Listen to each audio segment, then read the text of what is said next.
సర్వకృపానిధియగు ప్రభువా సకల చరాచర సంతోషమా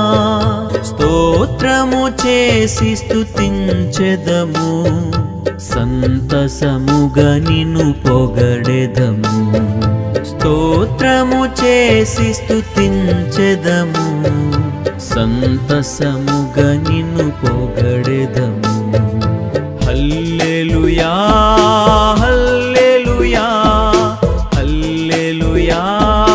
హల్లెలూయా హల్లెలూయా